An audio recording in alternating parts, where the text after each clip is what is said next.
भगवान श्री कृष्ण और गरुड़ जी का संवाद है। मुक्ति का प्रकरण चल रहा है कि मनुष्य मोक्ष को कैसे प्राप्त करे। तो राष्ट्र पर संकट उपस्थित हो और देश की, राष्ट्र की सुरक्षा के लिए, धर्म की, गाय की, ब्राह्मण की, अबलाओं की सुरक्षा के लिए यदि कोई मनुष्य अपने हाथ में अस्त्र उठा लेता है, महाराज जी, उसमें चाहे ब्राह्मण हो, क्षत्रिय हो, वैश्य हो, शूद्र हो, अंत्यज हो, कोई क्यों न हो, यदि राष्ट्र की रक्षा के लिए, धरती की, मातृभूमि की रक्षा के लिए भगवान कह रहे हैं अस्त्र उठा लेता है और युद्ध करते करते मर जाता है, तो संसार के सारे महापाप उसने किए हुए हों, यदि युद्ध में लड़ते लड़ते उसने वीरगति को प्राप्त किया है तो वह सूर्यमंडल का भेदन करके मोक्ष को प्राप्त करेगा। योग युक्त सन्यासी को जो गति मिलती है वो गति युद्ध में मरने वाले वीर को मिलेगी। और महाराज जी, क्षत्रिय के लिए तो ऐसी विचित्र बात लिखी है गरुड़ पुराण में, लिखा है, भगवान कह रहे हैं कि बड़ा यज्ञ करे क्षत्रिय और उस यज्ञ में, श्रौत यज्ञ में सोम रस का पान करे तो उसको कितना पुण्य होगा क्षत्रिय को। किंतु उस सोम रस के पान से 100 गुना पुण्य है जब क्षत्रिय गाय, ब्राह्मण और धर्म की रक्षा के लिए लड़े और उसमें ललाट में उसके कोई अस्त्र, बाण अथवा कोई अस्त्र धसे और फिर रक्त की धारा बहे और वो रक्त के कुछ अंश यदि लड़ते लड़ते उसके मुख में चला गया तो सैकड़ों सोमपान से बढ़कर है, वो सारे पापों से मुक्त होकर और मोक्ष को प्राप्त करेगा। महापात की भी गौ, ब्राह्मण और धर्म की रक्षा करे लड़ते लड़ते मर जाए तो उसको सदगति, उसके सारे पापों का प्रायश्चित हो जाए, उसको नरकों में नहीं जाना पड़ेगा। यह तो केवल एक देश और एक भूमि खंड की रक्षा की बात है, और यहाँ तो महाराज जी साक्षात धर्म विग्रह की रक्षा है। रामो विग्रहवान धर्म, राम जी के लिए लड़ना, राम जी के लिए लड़ना माने मूर्तिमंत धर्म की सुरक्षा के लिए लड़ना।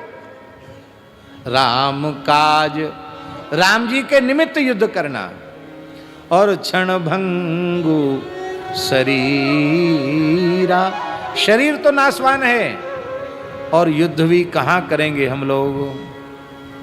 सुर सरी तीरा, गंगा जी का तट है।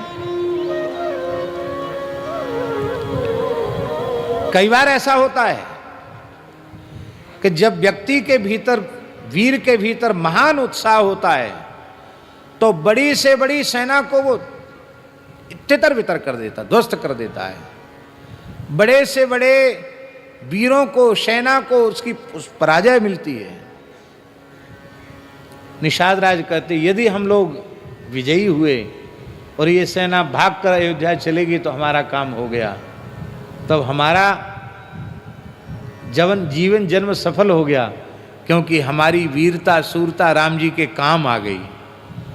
और यदि हमारी वीरगति हो गई तो राम जी के निमित्त प्राणों का त्याग करेंगे, और श्री गंगा जी का तट है। हमारे तो दोनों हाथ में लड्डू हैं, दुहू हाथ मोदक मोरे, तुलसी के दुहू हाथ मोदक हैं, ऐसे ठाऊं जाके जिए मुए सोच करी है न लरी को। हमारे दोनों हाथ में लड्डू हैं।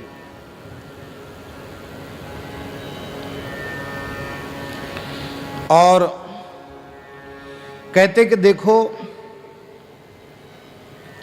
मान लो हम मारे गए तो, बोले देखो भरत आखिर तो सूर्यवंश के राजा हैं, राजकुमार हैं, और मैं निषाद हूं, इतने बड़े के हाथ से लड़ते लड़ते मारा जाऊंगा तो भी मेरी सदगति ही होगी। ऐसी मृत्यु बड़े भाग्य से मिलती है। इसलिए हमारे प्राण सर्वस्व, जीवन सर्वस्व जो श्री रघुनाथ जी हैं, उनके लिए हम युद्ध करेंगे, और जब मरेंगे तो केवल धरती पर नहीं, 14 भुवनों में हम सबका यश उज्जवल होने वाला है। ये बात क्यों कह रहे हैं? क्या निषाद राज को यश की कामना है? उन्हें यश की कामना नहीं है, पर अपने निषाद जाति के जो वीर हैं, उनको वो दे रहे हैं लोभ कि देखो मोक्ष मिल जाएगा और त्रिभुवन में यश हो जाएगा तुम्हारा। लोग कहेंगे कि देखो कैसे राम भक्त निषाद थे, जो मुट्ठी भर निषादों ने अयोध्या की सेना के दांत खट्टे कर दिए।